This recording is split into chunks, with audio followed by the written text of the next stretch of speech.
And I think you feel like you're the only one who brought the Christmas spirit to this end of your holidays episode with your beautiful tree behind you. Just gorgeous. Where are you? Thanks. I'm in Georgia at my family's house, and we've got the tree up, and we're ready for Christmas, or kind of. I did some really last minute shopping yesterday, and my nephew has COVID and strep, so that whole side of the family is kind of like quarantined. But otherwise, we are ready for the holidays. And there is a huge, internal kind of scandal that's going on in the Gainesville chicken capital of the world. Whoa, which what's that? I feel is worth telling, although I think I've already on Rational Security told about how my hometown is the chicken capital of the world, and every year we have the Great Chicken Lighting, where this chicken that is made out of chicken wire that sits on top of the town square is, lit up in festive lights. And everyone goes out and has a countdown for the great chicken being lit. It's like a huge, festive experience in the town, and everyone This has a little bit of a Wicker Man vibe. Is anybody stuck inside this chicken? If you've never seen Anna's video of this, it's a thing of beauty. It is a real thing of beauty. It's incredible. We have so much fun with it, and it's a real point of pride in the town. But we have like a real life holiday movie in the making this year because someone new bought the building where this chicken sits on the roof. Rumor has it around town that he's kind of a Grinch about the chicken and decided that he didn't want the chicken on the roof. So he took it down without telling anyone. They flew the coop. And the chicken was all of a sudden gone. And so the town council had to, speed order a new chicken for this festive experience that we have in the town square every year. And people hate the new chicken because it looks very corporate. It's it's not ugly and dorky and kind of charming like the other chicken that we all loved. And they moved it to a different building. It's like every chicken day has gone corporate. Is nothing sacred? Right. I know. It's and we're probably going to find out that the chicken was sponsored by private equity or something. It is wearing a BlackRock t-shirt. That's weird. Yeah. It's a weird move. But where is it? Is it on that same building or is it somewhere else? No, they put it on a different building that is in not a great location. It's not even on the square anymore. It's in this little side area on the city hall building. Inadequate chicken moved to inferior location.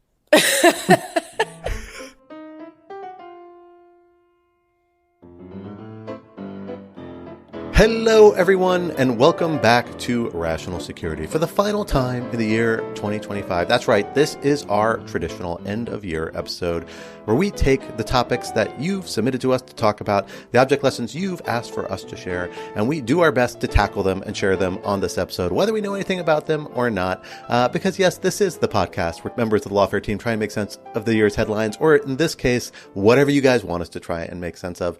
And for this annual exercise, I am thrilled to be joined once again by my very, very seasonally appropriate, celebratory colleagues, Tyler McBrien, Managing Editor of Lawfare. Tyler, thank you for coming back on the podcast.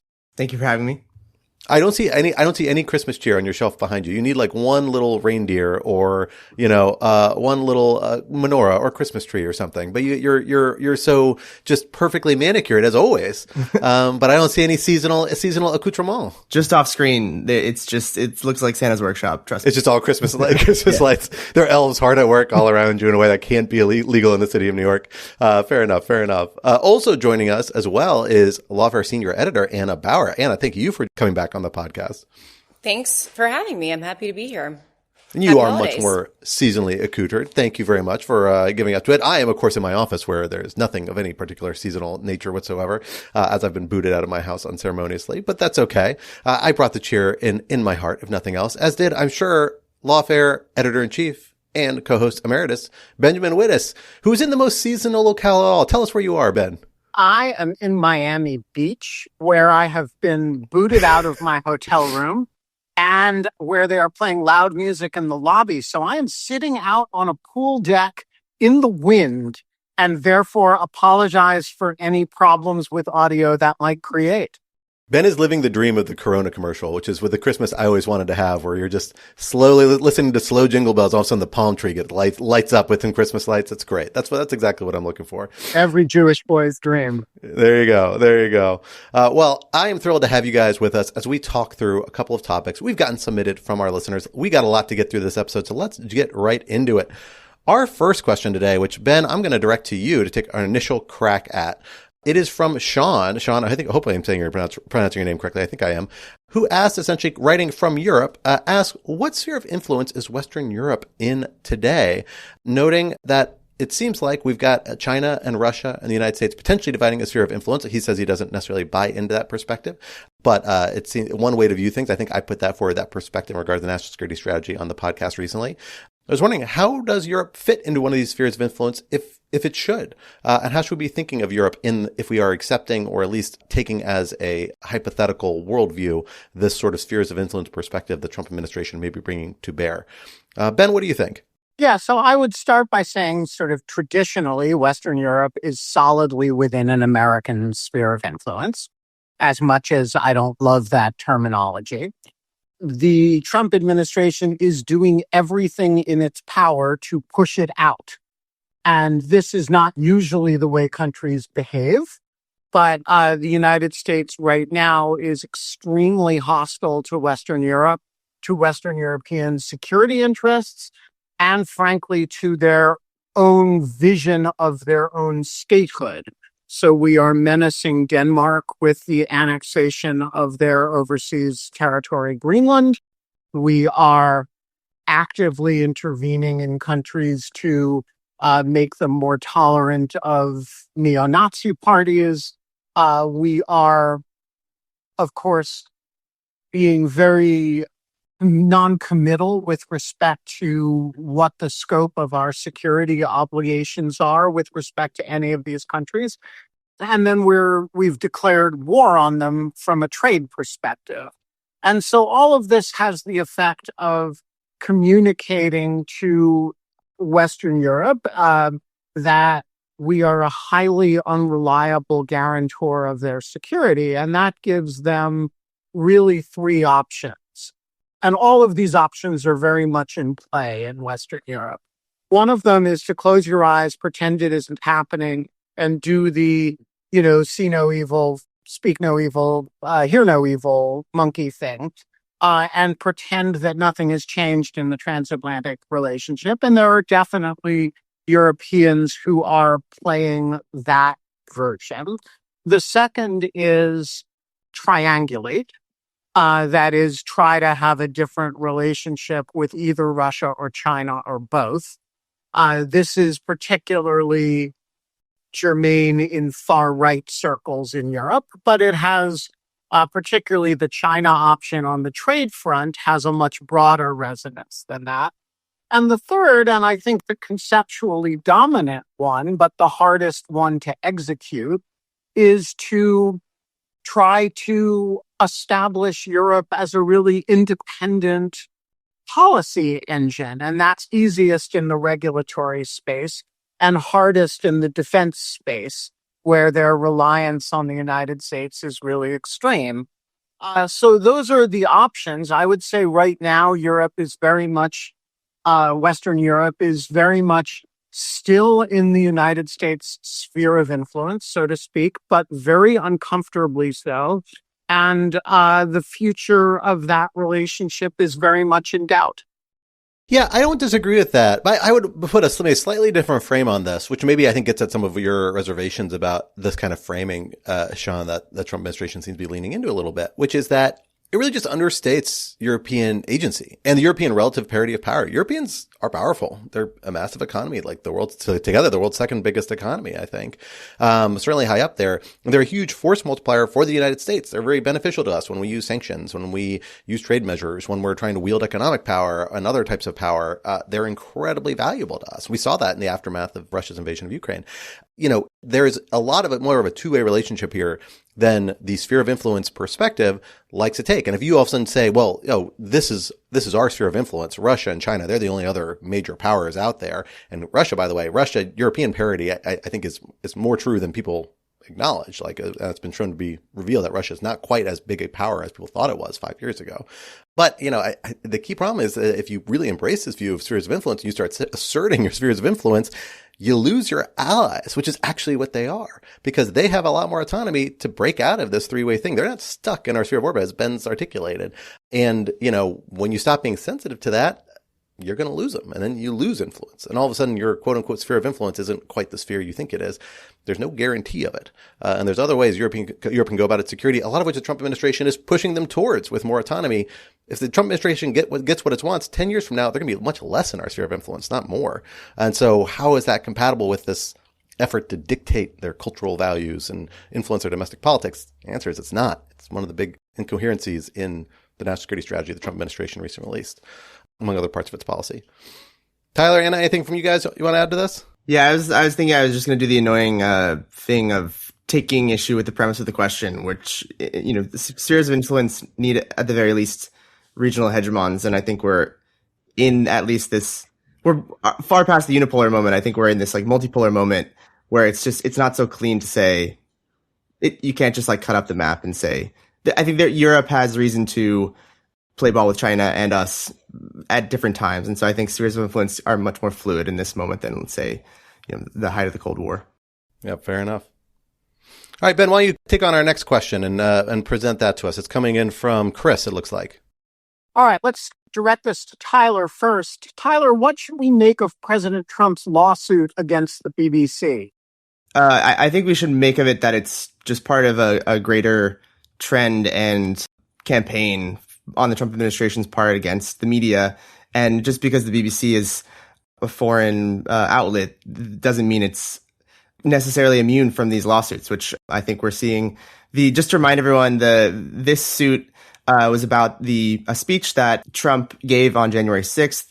The BBC ran a segment on its show, I think called Panorama, in which it took two parts of speech that were an hour apart from each other and sort of spliced them together, for which the BBC has already apologized publicly. But Trump went further to sue them, I believe, $5 billion with a B for defamation and another 5 for unfair trade practices. The kicker here is that this never actually aired in the United States, and therefore in Florida, where the suit was filed, there's no evidence that anyone in Florida actually even saw it. I think, but the actual merit of the case is, I think, immaterial here. If you look at, for example, the case against the Times, which a Florida court also just threw out as completely frivolous and, undue burden, that kind of thing. But I think there's a good chance that the BBC settles here.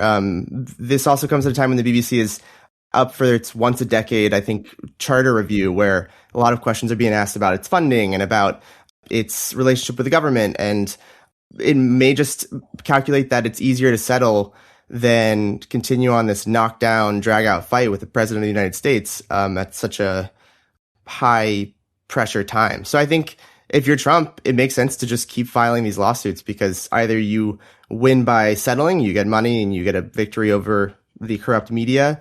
You fight it out in court, and so I don't know. I think there's not much downside right now for Trump to just keep filing these suits, even if it's against a broadcaster that's not even here and about a show that wasn't even broadcast here. I don't disagree with that, Tyler. The one thing I'll say is I'm less confident they're going to settle, because I think they may have grounds for motion to dismiss for a lot of the jurisdictional reasons you just noted. But I think you're right. Like, the answer is, when you write a lawsuit like this, especially when you are making a claim of damages that is beyond the point of credible, like not even trying to be credible, you essentially just chose a big sounding number, as big a sounding number as one can imagine. It's much more about optics. And we have to remember the BBC leadership's also been under a lot of pressure because of coverage of the Gaza conflict from various corners in the UK. It's got kind of a rising competition from Nigel Farage's network, which I can't remember, which is kind of the One American News Network of the UK, which has been growing and building an audience. There's a lot of reasons why the BBC is like a little bit of a weak moment, and this is, I think, an effort to pile on and wield influence in terms of trying to, hammer them in a direction that they see as more politically amenable to them. I don't know if it'll work or not. That's a lot more about domestic, internal UK politics than I know, but I don't think the lawsuit's seriously from a legal matter, but it matters, I think, in the broader political context in which the BBC operates. Can I ask who is representing Trump in this lawsuit? That's a really Do we good know? question. Not off the top of my head, but I want to know. And while you search that, I assume there's a reason why these keep getting filed in Florida, having to do with a lack of anti-SLAPP statutes, or presumably, yes. Which is it's especially funny also to file it in Florida. Much harder to claim that your campaign was hurt by this TV show in a state like Florida, which you overwhelmingly won. Yeah, exactly. Again, there's a lot of different ways to go about the lawsuit if your goal is to win the lawsuit. Okay, the next question is submitted by Sam. Sam asks, after nearly a year of the Trump administration, how do you view the record of Attorney General Merrick Garland? Yeah, Sam, thanks for the question. We often have in the past received questions about the record of Attorney General Merrick Garland, and I gotta be honest with you, I never have a good response to it. One reason is that I spend very little time thinking about the record of Attorney General Merrick Garland. I think for me, it was always going to come down to the question of what the Supreme Court would decide to do. Like, that is the ultimate endpoint that any of these cases that were being built against Trump were going towards. And so it almost kind of didn't matter, I think, how slow or how methodical or how fast or whatever Merrick Garland decided to go, because it always was going to come down to the timeline would be tight considering when the election would be, and that the Supreme Court would have to weigh in on the immunity issue. And so for that reason, that's kind of why I just have not really spent a whole lot of time thinking about Merrick Garland's legacy. I will say that, like, there's a lot of reasons why when you're building this massive case, you'd have to be slow, you'd have to be methodical. And I also think that people often forget that there were a lot of behind the scenes legal battles that were going on before things got handed over to Jack Smith that involved things, battles over subpoenas for phone records, things that, were playing out behind the scenes that a lot of the general public just kind of forgets about or wasn't aware about at the time, that those things delayed, as I understand it, a number of the investigative steps that AG Garland was taking in this Trump case. That said, I think that there's a lot of reporting that I still need to dive into over the holidays. Carol Leonnig has a new book out that goes into a lot of these issues regarding the pace of Merrick Garland's investigation.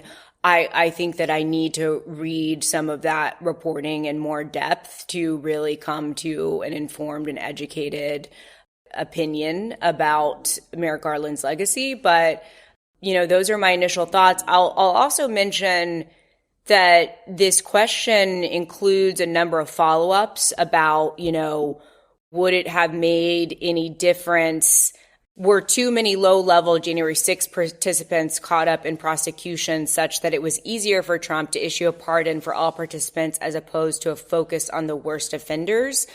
As to that part of the question, I think that this question of whether there are too many low-level offenders who were charged related to Jan 6, I don't think that had anything to do with the motivation behind the pardons. I think that even if some of those folks were not charged, like even accepting the premise of the question, right, that there were people who were charged who were, low-level offenders involved in Jan 6, I think that the pardons would have happened anyway. I think that Trump's motivations really were wholly kind of isolated and separate from this narrative that's been spun about, all these people got caught up in the day and they shouldn't have been charged. What do you guys think? Do you have opinions on any of these subjects? I think that there are legitimate questions as to the pace of the investigation, but there is no reason to think, in my view, that this would have made any difference. the public had all kinds of access to all kinds of information with respect to both cases by the time the case was thrown into the deep freeze by the Supreme Court and dismissed by Eileen Cannon. And I just think that there's not a lot of reason to believe that the Justice Department proceeding faster would have made a big difference here. That's my instinct. Okay, our next question comes from Matthew, and he asks, the overwhelming bulk of the external analysis of the counter-narcotic, supposedly counter-terrorist boat strikes suggests they are extremely legally dubious, and yet they continue. What should we infer about the state of checks and balances, both within and external to the U.S. military, and how much should this concern allies and partners? Scott, what do you make of that? Yeah, this is a question that really cuts right to the heart of questions about war powers that the United States has been wrestling with really for most of the 20th century into the 21st century, which is essentially that while there are a number of legal checks in place on the executive branch, although frankly fairly far out, the executive branch has a wide discretion to use military force in a lot of different contexts. Those legal peripheries, those legal limits are debated. And courts haven't ruled in on them, and courts generally haven't been willing to rule on them. And so because of that, it really comes down to, well, what are the countervailing factors that can persuade the executive branch to not push their potential legal arguments to the hilt, to not go absolutely as far as they can go? From a legal institutional perspective, that's pretty underwhelming, to say the very least. There's just not that easy a way in our system for people to bring a lawsuit to say, Mr. President, you're doing something illegal in regards to use of force, even where it's killing people. We've seen some avenues open up where people are detained, but then the executive branch stops detaining people, right? That's why the Trump administration repatriated the two survivors of that submarine attack that happened in October instead of detaining them for any meaningful amount of time because they knew it probably would give rise to litigation. That's actually been reported on at this point that was a big part of their motivation, as we suspect at the time. In theory, you might have service members be able to pursue a lawsuit, but there's a lot of ways to moot that out. We saw litigation over Syria last years and years. Courts weren't willing to take it up. Eventually, it got mooted out when the soldier who's the plaintiff in that lawsuit, his term of service ended, if I recall correctly, or at least that assignment ended. And of course, that comes with career repercussions potentially for that soldier. It comes at a personal cost. That's hard. And when you're talking about small elite units like special forces groups that are executing a lot of the boat strikes, at least, it's a small community of people. It's not guaranteed you're going to get a plaintiff there. Although, frankly, if it expands to a conquering Venezuela, there's a lot higher probability you actually get somebody willing to pursue that lawsuit and put their military career potentially on the line. So there's not any of these great avenues. What I will say, though, is that I don't think it's zero risk. And particularly when the Trump administration does things, as I've argued in lawfare, which it's pushing the limits of statutory limits Congress has put in place, specifically murder statutes. I think that means that if this were to find its way before a court, the Trump administration should be actually nervous with how that court is going to approach this, because that's the exact scenario where they've said, well, the president's authority, when it's acting contradictory to Congress, actually, that's a real question where we're supposed to give it extreme scrutiny. Even this Supreme Court has said that. So the real question is, well, is there an avenue by which somebody will eventually get to sue this? And for small military campaigns, those are extremely limited, but the campaigns get bigger and bigger, that becomes more real. And I think eventually, if you see a large military campaign premised on the same theory against Venezuela, maybe we'll get there and you will get some plaintiffs that will be able to bring something that looks like a credible lawsuit. I don't know what exactly the avenue is going to be, but I don't think you can rule it out. I don't think the Trump administration can either. And then perhaps more importantly, you have real political pressure on the other side. Like, we have seen Congress very actively raise a lot of questions and up the political heat on the Trump administration. And frankly, I think that is a big reason why they haven't been more aggressive in going after Venezuela. When you see Susie Wiles say in an interview, oh yeah, we can't go into Venezuela without Congress because that would be a war. I don't think that's as much a legal assessment of the president's legal authority, because the executive branch has waffled on that a little bit a few times, say whether that is required or not as a legal matter. I think she's reflecting more a political reality, which is that, look, we're not going to take on the risk of doing something that dramatic all on ourselves without support from Congress and buy-in from at least the other branch of government and other political actors, if not members of the other party. Or at least they understand that's a risky proposition and something that they're not excited about doing off the bat. And in that sense, I think those political checks are still there, but the checks are most effective on larger, enduring ground campaigns. I mean, that's what the War Powers Resolution was focused on, although arguably I think it applies more broadly than that. And that's just not the type of wars we have anymore. So when you're talking about these smaller conflicts and that use things like air power, the restraints are much more limited. I still think they're there, but it's not about legal checks as much as broader political checks, I think. I would just add to that like ever since the early 70s, people have been trying to think about how to get the courts involved in war powers. And the courts, in one way or another, have always said, count us out. And that check and balance, I don't think is likely to materialize. And there are a lot of doctrines that the courts have access to stay out of these things, and they will. The relevant check and balance here is Congress. Congress could stop this tomorrow if it cared enough about it to do it. The model legislation looks something like nice White House helicopter you got there. It'd be a shame if we cut off all the funds for it to take off or conditioned them on your stopping strikes in Venezuela. Congress has to want to do that. And so I agree with everything Scott said, but I think the important body here is Congress. As long as Congress doesn't care and Congress wants to shift all the responsibility to the executive branch, there will be no check. The moment Congress cares, they can stop it or change the terms of it. So I don't agree with that. But I just want to put out there, I think the narrative that Congress can stop anytime they want actually really understates the actual really difficult institutional and political barriers for Congress doing stuff like that. You're right that they could. They could cut off funding to the military generally, right? That has huge ramifications for U.S. national security in a lot of different dimensions. You could attach a specific rider to something, but unless you can get over 2/3 of both chambers, the president can veto it. Or you can attach it to omnibus legislation, which is the best potential vehicle you get there.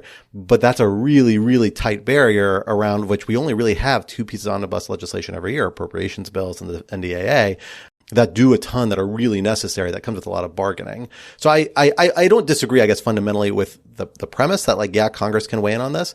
But I think insofar as we accept there are institutional advantages for the executive branch being able to do this, it really understates that that's actually a much harder thing institutionally, I think, for Congress to actually pull off in these sorts of contexts.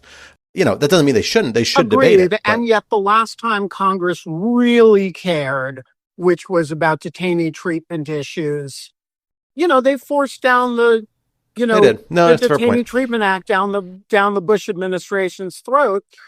And, you know, they radically changed the way the United States handles. They shut down the secret prisons program. I mean, you know, when Congress really chooses to care about something, its views actually matter. And it's not really that they could cut off funds to the military. They could cut off funds to some presidential priority completely unrelated. They could not confirm nominees. I mean, when Congress gets upset about something, it has a lot of leverage to work with. Yeah, I agree with that. I think the problem is you often need a supermajority to actually rely on it. And so the threshold isn't just Congress, a simple majority that you might act to enact legislation. You got to have all these other institutional checks overcome and come through, including the veto, most prominently here. So, Ben, this leads to our next question, actually, which I'll direct to you, because it's got a little bit of a historical perspective that you are most situated to do here. I can help a little bit. That's a nice way of saying I'm old. I'm putting myself in the same bucket. Keenan asks, with the escalating rhetoric in the Caribbean, especially the recent use of terms like terrorism and WMDs, what lessons should we be keeping in mind from a lead up to the Iraq War? Ben, you're the only one I think who was a full-fledged adult during the lead up to the Iraq War. I was a high school senior freshman. Tyler and Anna, you may have been loosely aware of it, but I suspect you were quite young at that point. So, Ben, why don't you kick us off? What is similar to you? What lessons to take away from that era? How might this be different enough that lessons don't apply? Well, so I think that let's start with an important difference, which is, I know this is an unpopular thing to say, but the Bush administration with respect to Iraq was actually operating in good faith. That is, they genuinely believed there was an important security threat from Iraq. They genuinely believed that there were WMD in Iraq. They genuinely believed that there was some axis of evil between Iraq and important terrorist groups. They were wrong about a bunch of things, but they did really believe it. And here, I think there is not actually a lot of evidence that anybody in government that I can identify actually believes that the Maduro regime is the cartels, is a bunch of narco-terrorists waging war on the United States through fentanyl and illegal immigration. I mean, even to say that is to laugh at it a little bit. And so I think I want to start with the fact that I do think the differences are more important than the similarities. Look, that said, there are some similarities, and the similarities is the most important one. And I take this very personally, is that, people like me who argued against the slippery slope arguments that the civil libertarians of the world were saying, if you allow this, the next it'll be domestic stuff about drugs. And my view was they're crazy. And it turns out they weren't crazy. They were right.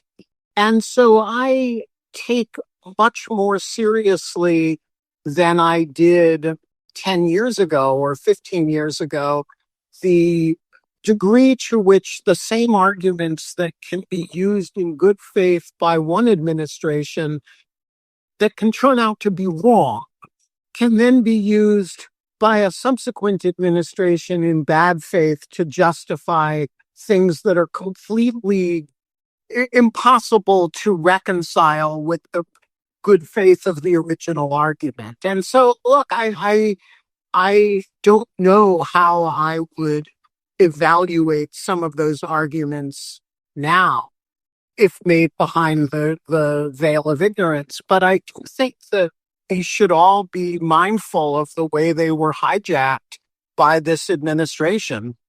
Yeah, I think that's a good observation thing to bear in mind. The only other thing I would note about this, from what I can remember of this era, being relatively young but politically engaged enough that I was aware of it, is that everyone was persuaded that the war in Iraq would work. Not everyone literally, but huge swaths of people across the political spectrum, every op-ed page, every major periodical, people were talking about the need for war and the transformative ability of American military intervention and the potential of, knocking down tyrannies and setting up democracies in corners of the world. It was a fever. Everybody had it. It was delusional and come from a real moment of American hegemony, American superiority, that assumed a lot more about the effectiveness of the use of military force and what that can accomplish in American power that had never been proven. It was a moment of immense American hubris. That's something that is not with us anymore. For the better, I think, net. Sometimes that has negative consequences. I think sometimes we're in a moment now where skepticism of the use of military force or skepticism of the ability to accomplish anything will lead to things like maybe a willingness to cut losses in Afghanistan in a way that maybe was not the best way to go about withdrawal and exit, right?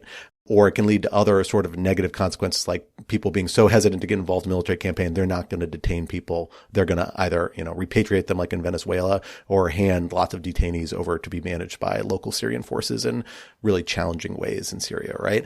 There's negative externality of it. But net, it's a lot better that the American public is much more skeptical about what American military power can accomplish than it was at that point. We haven't gone back to that hubristic moment.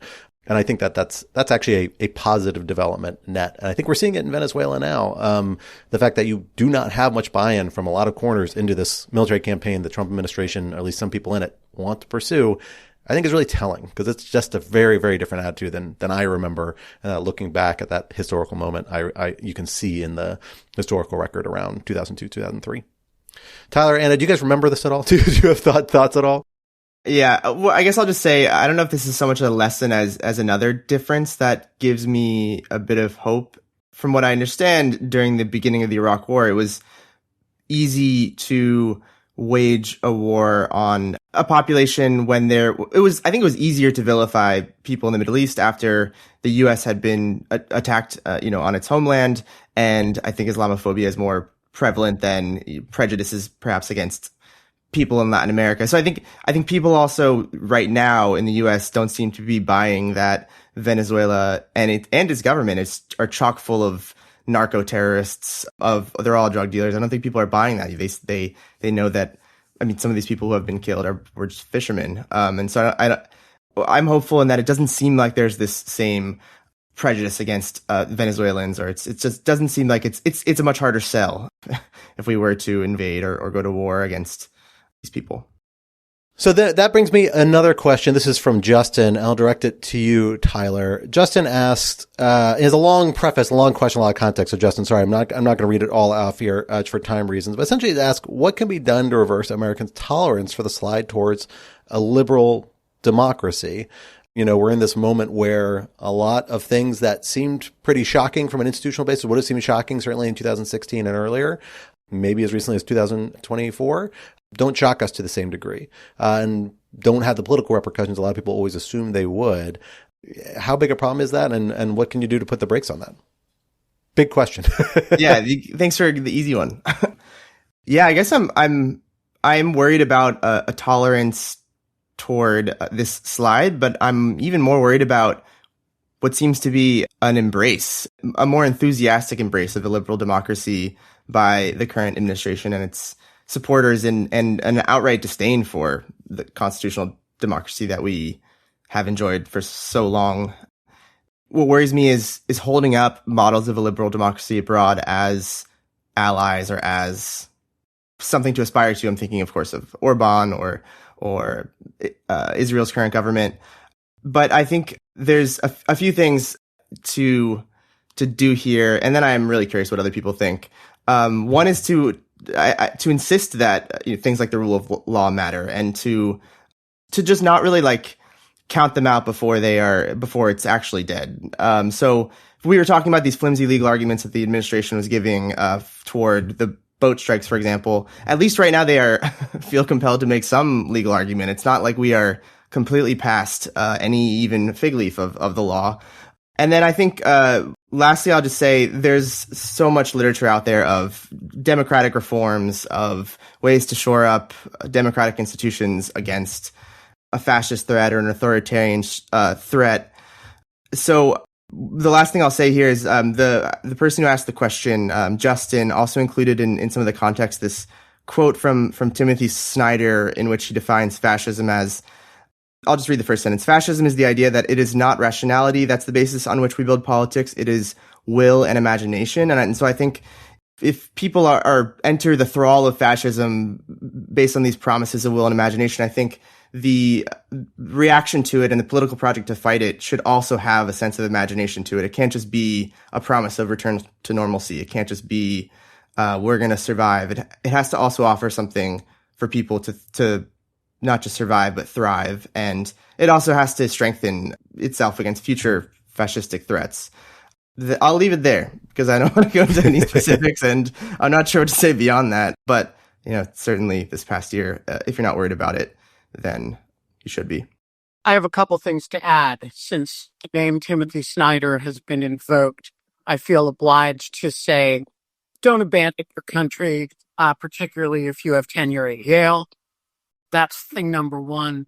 Thing number two, the most important things that have happened this past year in the protection of democracy space have not happened in any of the halls of universities or in courts or in intellectual discussions. They've happened when people put on inflatable frog costumes and when people, I'm not urging anybody to throw a sandwich, but when people took matters into their own hands in grand juries, when people turned out in 7 million people to protest under the No Kings banner.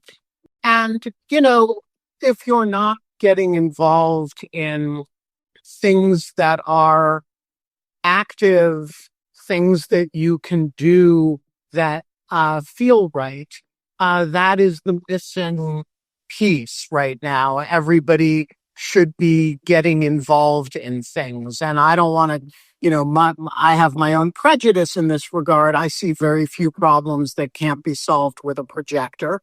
But that's me. You have your own ways into these conversations, whoever you are. And, people should be being very experimental. And again, I'm not urging anybody to throw sandwiches, I am saying that, a certain amount of non-cooperation, a certain amount of loud protesting is a good thing. And it has changed the course of the last 3 or 4 months in a very dramatic way, in my opinion. Yeah, I'll just add just one other thing as I think the institutional optimist maybe more on the podcast than a lot of people, certainly in my life, than a lot of people. Like American democracy isn't supposed designed to be a perfectly efficient system by any stretch of the imagination. It's got a lot of flex and give in a lot of bad directions. Some of that's by necessity, some of it's by design. But there are real mechanisms in place, political ones, democratic checks, that still have a lot of force. We've seen the Trump administration be at its greatest powers for the last 9 months. I think that's a line I've used over and over again on this podcast, and other podcasts, or 11 months, I should say. That's how presidencies work. The first few months when they're in office, the president feels like and his followers feel like they own the world. And this president particularly not shy about claiming a mandate that he never, frankly, really had from the results of a incredibly narrow election.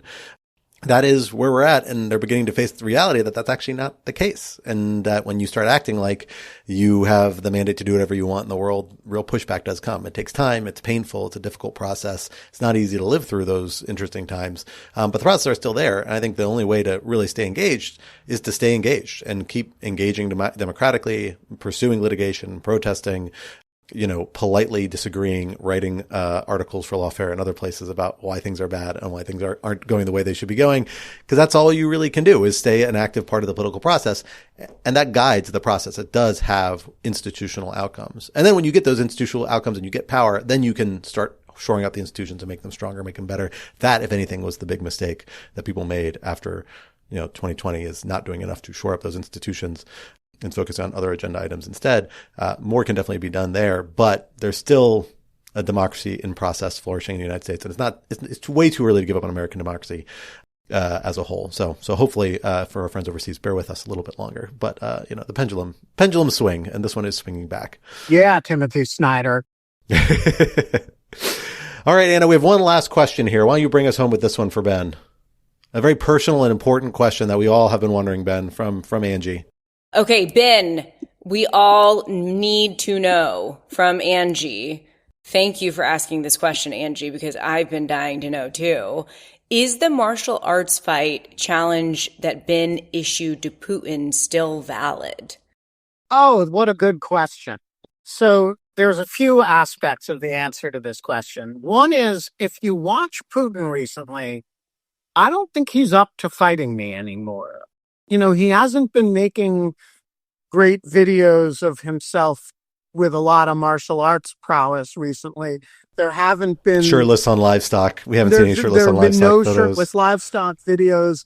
There's been all kinds of rumors about his health. By the way, there are no rumors about my health. And so there will be now. I think the first thing is he may have passed the point where it's a fair fight.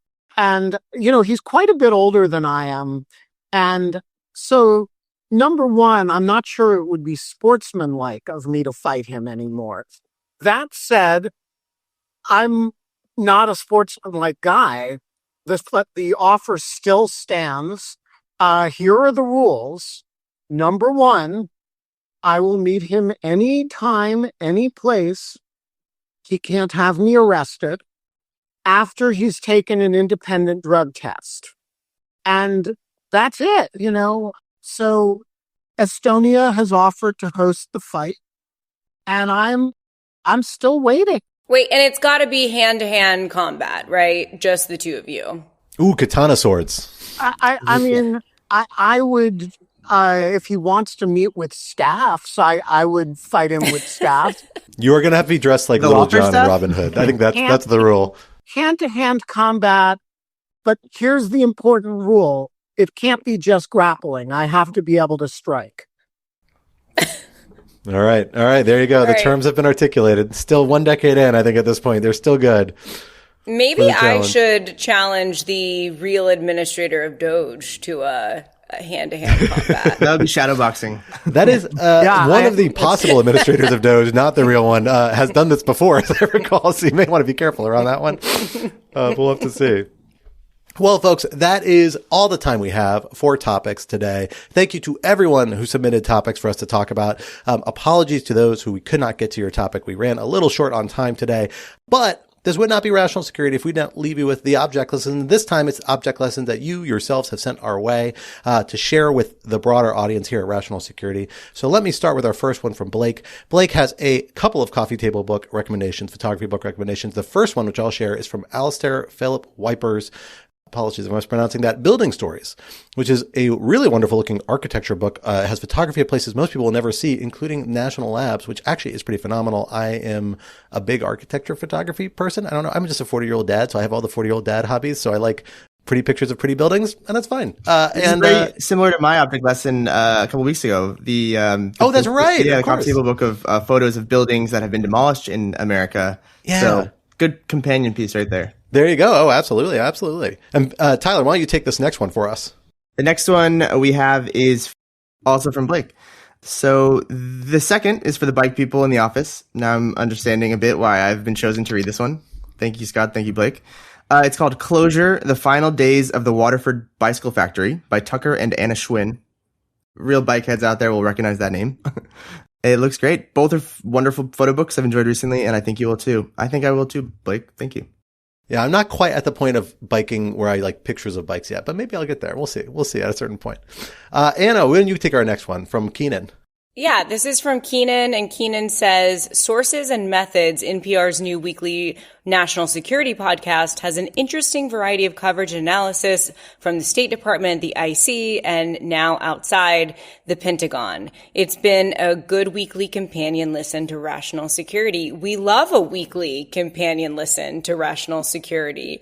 And also NPR is fantastic. So everyone check it out. This sounds like a great recommendation. I'll give it a listen. Yeah. Thanks, And just for those who want other national security podcasts on a regular basis, Secrets and Spies is very good, as is, I am told, although I have never listened to it, The Rest is Classified, which is a companion podcast to The Rest is History but focuses on the national security space.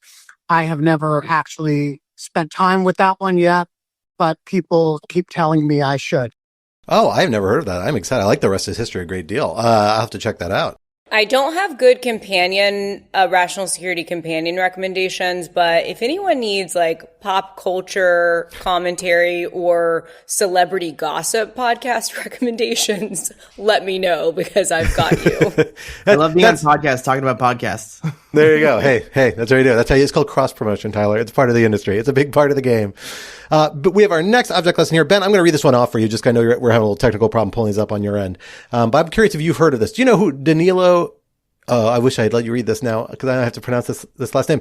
Yeah, Danilo Yevhushin, aka Ionishiki, is. Have you heard of this, Ben? Between the audio problems I'm having and your pronunciation, I cannot make head or tail of that. But so take that as a no. Well, Ionishiki is a Ukrainian-born wrestler, I think specifically sumo wrestler, who fled the Russian invasion as a refugee and moved to Japan to pursue sumo wrestling. Oh, he's a wrestler and then moved to Japan to pursue sumo wrestling. Oh, yes. Okay. Yeah, he's now quite a celebrity in Japan. Yeah. Yes, I was aware that there was a Ukrainian sumo wrestler who had made it big in Japan. I had forgotten his name. And no pun intended. By the way, he's super funny looking because, you associate those giant sumo wrestler types with a very Japanese look and imagine it with only he kind of looks like an Eastern European. It is something to behold, I have to say. It's really quite impressive. So I checked out this footage when I was putting this list together. I highly recommend that. We'll have a link in the show notes. So definitely check that out, folks. And that is from Liz. By the way, if Putin wants to fight in sumo wrestling form, neither he nor I has the build for it. And nor do I relish putting on a loincloth for the battle. But I will do it. Whatever rules he wants, it's fine with me. Hey, there you go. Slap down. There's another challenge right there. I like this. Although with the loincloth, we may have to keep this as a private activity for various workplace rules reasons. Anna, we have another object lesson from Liz who sent in an absolute cavalcade. Why don't you share this one for us? Oh, man. So I am the opposite of a gamer. I don't know anything about games. But so thank you, Liz. This is why I'm having you do this. I'm shocked.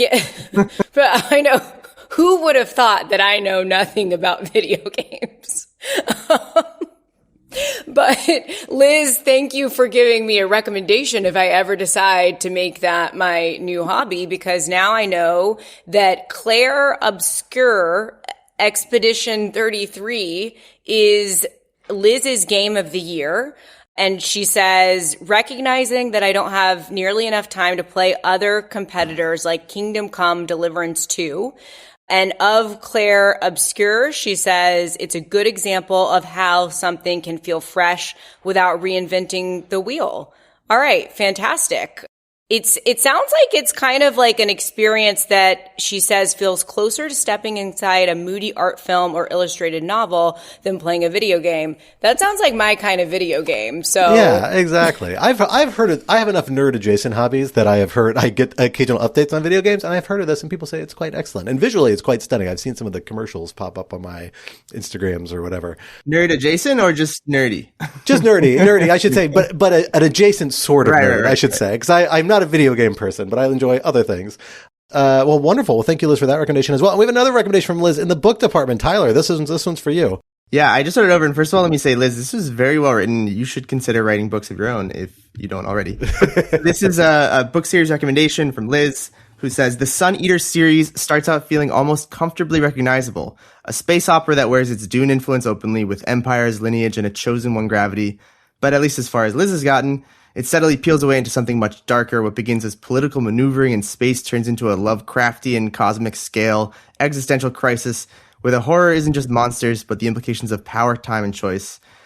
Like some of the best modern genre work, it uses familiarity as an entry point, then expands the scope until you realize you're no longer reading about heroes so much as survival inside an uncaring universe. And that will be my very belated holiday gift to my sister, because that sounds right up her alley. There you go. Yeah, I'm very intrigued by this one. I like it. I like it when you take a genre and you just kind of spin it a little bit. I'm into that. Well, Liz, and one final object lesson from Liz. This one is more personal. And Liz, you didn't actually tell us exactly what it is, so I'm inferring this, but I believe it right. She mentioned that as part of her work, she got the opportunity to build out a collectible card game based off Final Fantasy, which had an awesome reception. She noticed that the fan bases for both groups were getting really excited and overlap with real joy, which is a great thing to see. I think it's nice when you see these sort of cross collaborations have that sort of impact with different audiences. So really cool that you got to be a part of that. And this is, I'm assuming, the Final Fantasy trading card game. I saw something about Gunslinger from the Abyss as one name, but I think that's just one sort of like subset. I don't know enough about it, but I'm assuming that's what it is. But hopefully I'm right. But it seems very cool. And congratulations on that. And folks should check that out for the holidays as well, if you're looking for gifts for any collectible card game players out there. For our next object lesson, I will read this one off. This is from Lisa, who threw us a collection to a very interesting exhibition happening right now at UT Austin's Communications School specifically. That is from the collection of Lorne Michaels, and it's a whole exhibit of Saturday Night Live and adjacent paraphernalia from Lorne Michaels' career. It looks like some papers. It looks like there's at least some wild and crazy guy costumes and other props from the show. It looks awesome. If I were in Texas, I would 100% check this out, which is really cool because I think SNL is an awesome cultural artifact, particularly the early seasons. I think I've said this on the podcast before. It's worth checking out because it really was an actual variety show for the first two seasons. So it was basically like hip New York music and dance scenes interspliced with occasional only kind of funny skits, but like genuinely very absurd. It was less a comedy show, much more of a variety cultural show, which I think was really cool. But definitely worth checking this out. I would highly recommend that. It looks really neat. And it looks like they actually have some online component media as well for folks who cannot make it all the way to Texas. And that brings us to our last object lesson request for you all from Riley. Riley says, I am a longtime listener, have always enjoyed the show's coverage as well as the object lesson at the end. Riley doesn't have an object lesson to share, but asked if we might be willing to share some interesting fiction books we've read that listeners should know about to share at the end of the year, because we always give good book recommendations on this podcast. And I'm glad to hear people think we give good book recommendations. I have gotten a lot of recommendations for this podcast that I've enjoyed. So I'll throw it out there to you all. Anna, Tyler, Ben, what do you recommend in the fiction department as we exit into the holiday season? What will you be hopefully spending some time with over the next few weeks when we are taking a lighter load at work? Tyler, I'll start with you, Tyler. What recommendation do you have? Do you have any recommendations for fiction books you've been digging into lately? Yeah, well, actually, I've yet to dig into the sequel to the book The Idiot by Elif Batuman, if I'm pronouncing her name correctly. It's a pretty iconic cover if people recognize. It's like hot pink with a big boulder on the front, which is really funny with the words The Idiot emblazoned over it. I've always been a fan. I've really loved that novel. It's about a young Turkish college student who falls in love with I think he was a Hungarian guy, and then goes and studies abroad in Hungary. And it's sometimes laugh out loud funny, and it has all these very fun like rabbit holes that's very typical of like a postmodern kind of book, but it's much more readable. So I'm excited to read the sequel. She also wrote a series of essays about people who are obsessed with Russian literature and Dostoevsky, and it's called The Possessed, which is also really a fun read. But so I'm excited to read the sequel. That is on my holiday reading nightstand. Wonderful. And are you up for it, or should we? Yes. No. I'm fine. So I am back home for the holidays, and I was actually going through some books that were on my bookshelf from, that I read in high school or college, because I wanted to reread some things. I love reading around the holidays, especially a mystery or something that's kind of like a little bit, I don't know what it is, but it's not like Halloween. I don't really want to read something spooky, but around Christmas time, for some reason, there's something about the season that just like makes me want to read something as spooky or mysterious. So the one that I have my eye on right now that would be a reread is Donna Tartt's The Secret History. I think a lot of people know Donna Tartt from The Goldfinch, which was like her like really big kind of bestseller, but The Secret History is, I believe, her first novel, and it's really good and kind of spooky and weird. And especially also if you like books that are set like at a college or like a boarding school type of situation, then I think you'll like The Secret History. I also think that it's now a very good time to reread some Kurt Vonnegut. So if you've never, I don't know why, I just have an urge to reread some Kurt Vonnegut. Not always a good sign, Anna, but that's good. Yeah, I know, glad right? to hear it. Of Slaughterhouse-Five and Cat's Cradle fame, but also has just a ton of great books and writing. So I think that's what's on my fiction list right now for the holidays. And if you've never read Kurt Vonnegut or Donna Tartt's The Secret History, I suggest that you check it out. Excellent. Ben, do you have any recommendations for this season? I do. So as some of you may know, in one of my other lives, I have a book club. This is connected to my Dog Shirt Daily persona, but we do a monthly book club in which we invite an author of a piece of nonfiction, a new piece of nonfiction, on the show to discuss their book, and we ask them to come up with a fiction wine pairing to go with their new book. And our February guest is the great Kori Schake, who is coming on to talk about her new book, The Soldier and the State. And I asked her for a fiction wine pairing for it, and she recommended Phil Kaye's book of short stories entitled Redeployment, which she says is the best book about, the best fiction she has ever read about civil-military relations in the United States in the modern era. And so I am passing that along. And if you read it and enjoy it and want to discuss it with Kori Schake, come join the Make America Read Again book club on Dog Shirt TV. And she will be on in February, I can't remember the exact date, to discuss both her book and Phil Kaye's book. Wonderful. What a wonderful suggestion. That's great. I was not aware of this book club. I gotta get in on this. The timing of Dog Shirt Daily is always really hard for those of us with young children, but the timing of the book club is different because it's an evening. We do the book clubs in the evening. Oh, I may have to join up for this one. That's exciting. So I definitely want to read Kori's new book. Wonderful. Well, for my recommendation, I will do a sophisticated recommendation, a less sophisticated one.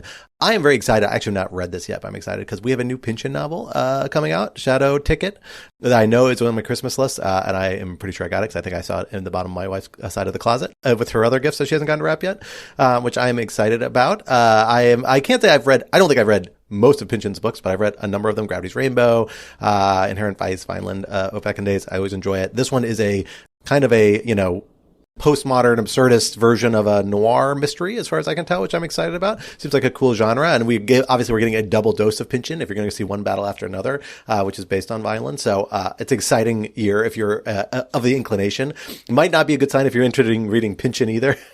What were your one battle after another thoughts? I have young children, so I haven't seen a movie in about 3 years. But one day I will. When it's released on home theater, now. Is it streaming now? I will probably watch it after the holiday season are over. I can't watch heavy things during the holiday season. I can only watch Netflix holiday specials and Muppet movies. So I save all the heavy stuff for after I get back. I will say I did not find one. I mean, maybe my brain is just so addled that I have a high tolerance for disturbing things now, but I did not find it to be it's lighter than I thought. Oh, interesting. I okay, was that's good to also know. concerned about watching it and what mind space it would put me in, but I did not find it to be particularly, disturbing. Oh, good. Well, I'll have to check it out. I'm very excited about the movie. I'm generally a PTA fan, and I'm excited to see it. So, but I haven't made it that way yet. But I'm curious. Well, I'll share thoughts once I get back. Maybe we can have you back on, and we can compare notes in January. But my actual book that I've actually read that I'm going to recommend, which is not original, but I do have to recommend it because I've been having a wonderful experience with it, is I've read these books maybe 10 times each, but I'm just finished rereading The Hobbit, and I'm now reading to my son, who's about to turn 5, and I'm now reading him Lord of the Rings at his insistence. I thought Lord of the Rings was a little too advanced, but he's insistent on getting the story. He is super, super into it. It is so rewarding to read it, and it's actually an amazing book to read out loud because really, I'm going to sound completely in the sack for Tolkien, which I am kind of. I'm a big Tolkien head. It really actually is phenomenally written and a phenomenally voiced book. You read it out loud, he's got actually a spoken word kind of which makes sense for a linguist, way of writing that really comes across when you're reading it out loud. I listened to them on books on tape and I really enjoyed it, but I wasn't struck by it. I think maybe because I'm doing it so much more slower and deliberately when you're reading it yourself, which is great. The only problem is I can only read so much at night because my son needs to go to sleep at a certain point. I've already been ruining his bedtime by doing this and reading further than I should. So what I started doing at night, instead of reading ahead, there's a reader's companion I got as part of the Lord of the Rings box set a couple years ago by a bunch of academics that contextualizes every chapter of Lord of the Rings as you go through and talks about the influences Tolkien has, ways he changed it, the process of reading it. And it's actually a great companion piece if you're reading it slowly and deliberately, chapter by chapter. So I've been reading that as I go along with my son. It's a really special experience. It's been great. It's been an absolute highlight of this fall and this winter, and probably, let's be honest, the next year and a half of my life, because these books are really long and going to take forever. But I'm really enjoying it. So if you have a young kid who's into fantastic stories, check out some of those old classics because I have found it to be really rewarding. And that is all we have for this year from Rational Security. Rational Security is I will say, a wonderful, wonderful product. It's become a wonderful part of my work life. It is a pleasure to get to come with so many of my talented colleagues and talk about the weird, sometimes terrible, sometimes absurd, but always interesting to discuss things happening in the world in our little corner of it, in the national security law space, broadly construed. And I really appreciate everyone out there tuning in, listening, joining with us, saying hi, dropping us a line, dropping us notes. Please keep up with us. Don't hesitate to reach out. Send us an email about things you want to hear. Would you like us to talk about in the new year? I'd love to have it. But until then, I hope everyone has a wonderful holiday, gets a wonderful end to 2025, and helps usher in what is hopefully going to be a brighter 2026 ahead for everybody. Until then, of course, remember that Rational Security is a production of Lawfare, so be sure to visit lawfaremedia.org for our show page with links to past episodes, for written work and the written work of other Lawfare contributors, and for information on Lawfare's other phenomenal podcast series. Be sure to follow Lawfare on social media wherever you socialize your media. Be sure to leave a rating or review wherever you might be listening, and sign up to become a material supporter of Lawfare on Patreon for an ad-free version of this podcast, among other special benefits. For more information, visit lawfaremedia.org/support, and of course, maybe keep us in mind for your end-of-year giving this year. If you're thinking about it, we are a nonprofit after all. Our audio engineer and producer this week was Noam Osband of Go Rodeo. Our music, as always, was performed by Sophia Yan, and we were once again edited by the wonderful Jen Patcha. On behalf of my guests, Ben and Tyler and Anna, I am Scott Anderson, and we will talk to you next year. Until then, goodbye.